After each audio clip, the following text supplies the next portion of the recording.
2500ရှိရတယ်ဒီဆိုင်လေးဝင်လို့ရတယ်မြင်လိုက်ခဲ့ဆိုင်ပြင်စင်ကြောင့်2500မဟုတ်ရှိလိမ့်မယ်လို့ဘယ်သူကထင်ပါလဲရှုံးခုပြနေတဲ့ဒါလေးအကုန်လုံးက Jazz Factory မှာရရင်2500မဟုတ်ကလေးရှုံးခုခေါ်သွားမယ့်ဒီဆိုင်ကလေအပြင်ကကျင့်ရတာယူယူလေးအထဲဝင်ကျင်လုံးဝ amazing တခြားကဘာတစ်ခုရောက်သွားသလိုမျိုးအထဲမှာမှော်ဆန်ဆန်ကြီးလို့ရောမလိုင်ကူကြီးလို့ရေတကွန်လေးနဲ့ကျွန်းစုလေးတစ်ခုပေါ်ကစိမ့်စုံနေတဲ့လိုင်ကူကြီးတွေရောက်နေသလိုလိုမသိရင်ကိုရိုင်း Disneyland နဲ့ရောက်နေလို့ခံစားရပြီးကကျွန်းဆန်ဆန် decoration တွေနဲ့အသစ်ဖွင့်ထားတဲ့စူးလီယာ Jazz Factory ရောရောက်ပြီးကြပြီလားရှမ်းကုန်းကတလောက်လှတဲ့ဆိုင်ရှိကအတိနောက်ကျနေလို့မဖြစ်ဘူးအတွင်းထဲမှာအဲကွန်ကလည်းအေးစိမ့်နေရပဲဒါကတော့ Alice in Wonderland မဟုတ်တဲ့ Shonix in Jazz Factory လေးပေါ့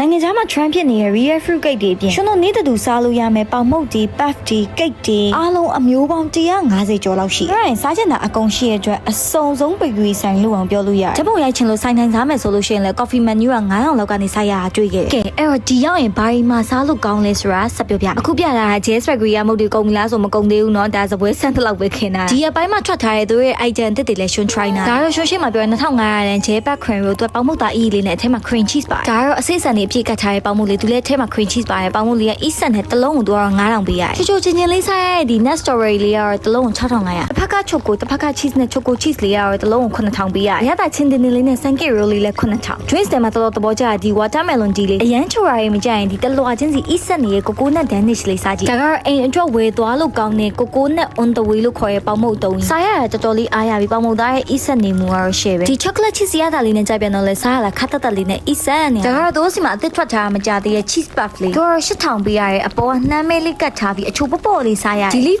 လေးလည်းအတူတူပဲတိတ်ထွက်ထားမှကြားသေးဘူးသူအထဲမှာ coffee cream လေးနဲ့အပေါ်နေတကြားလေးကတ်ထားရဲ့ချိုခါမွှေးလေးစားရပြောရရင်လူကြီးလူငယ်အကုန်ကြိုက်တဲ့ taste မျိုးလေးတွေကဲဒါကတော့ Jazz Factory ဆိုတာနဲ့တန်းမြင်တဲ့ signature ဘဲသားပေါင်မုတ်ဘဲချိန်မှာစားဘလို့ဆမျက်စိမိတ်မှာစားလို့ရရဲ့မုတ်ဘဲသားမစားချင်ရင်ကြက်သားနဲ့လည်းရအမဲသားကြိုက်တဲ့သူဆိုလို့ရှိရင်သူတို့စီမှာအမဲသားပေါင်မုတ်လို့ခေါ်ရဲခွာဆွန်းထဲမှာအမဲသားညှက်ထားရဲဒါလေးလည်းတော်တော်စားကောင်းတယ် coffee ကနည်းနည်း heavy ဖြစ်တာလေးတောက်ချင်တယ်ဆိုလို့ရှိရင်ဒီ green coffee pudding လေးတောက်ကြည့်သူကအထဲမှာ pudding အလုံးလိုက်ပါမုတ်တို့ဒီလိုတေချာလေးစိတ်ပြီးတော့အလားမပြတ်ပဲစားလို့ရတယ်ဒါကတော့ show ရဲ့ reels မှာညာတိုင်းတရေရောင်နှိမ့်ဆက်နေကြအမကြီးသူ့ကြောင့် Maria fruit cake တွေကိုဒီလိုအားရပါရစားကြည့်ခြင်းကြဒီ fruit cake တွေကအသီးပေါ်မူကြည့်ပြီး1000ခွဲ1900ဆိုပြီးစားရှိဘာလို့ဇရဲလောက်များလဲလို့မေးလိုက်တော့သူကအပြင်အကာကို Vietnam က white chocolate ကိုတုံးထားပြီးရလို့သိရတယ်ခိုင်းလိုက်တာနဲ့အပေါ်ကအုပ်ထားရဲ့ white chocolate သားလေးကျိုးပြေသွားပြီးတော့ပါဇက်သေးပျော်ဝင်သွားတဲ့ mousse cake သားလေးရဲ့အတွင်းထဲမှာတော့သူ့အသီးနဲ့ကိုက်တဲ့အသီးကြံလေးထည့်ပေးထားတယ်ခက်စိမ့်စိမ့်လေးကြိုက်တဲ့သူတွေကဒီ Taro latte လေးတောက်ကြည့်ရတဲ့လောက်ဒီမှာ chocolate နဲ့ပတ်သက်တာလေးလည်းကောင်းတယ် chocolate quality ကိုတော်တော်ကောင်းသုံးပြီးထားတွေ့ရတယ်ဟလာလည်းဖြစ်တယ်ဆိုတော့လူမျိုးမျိုးဘာသာမြေအေးစိလာထိုင်လို့ရတယ်ဒီမှာတနားရီတွင်းရနိုင်တဲ့ cake design လေးရှိတဲ့အပြင်အခုလိုမျိုးပေါ့နော် creative ဖြစ်တဲ့ cake design လှလှလေးတွေကိုတရက်နှစ်ရက် order ကြိုတင်ရုံနဲ့ရောက်ပါတယ်ဆိုင်လေးကရန်ကုန်စုလေဖျားလန်နဲ့တော့ထားလန်တောင်စုလေ square အနီးမှာရှိတဲ့ decoration အမိုက်စားနဲ့ Jazz Factory နော်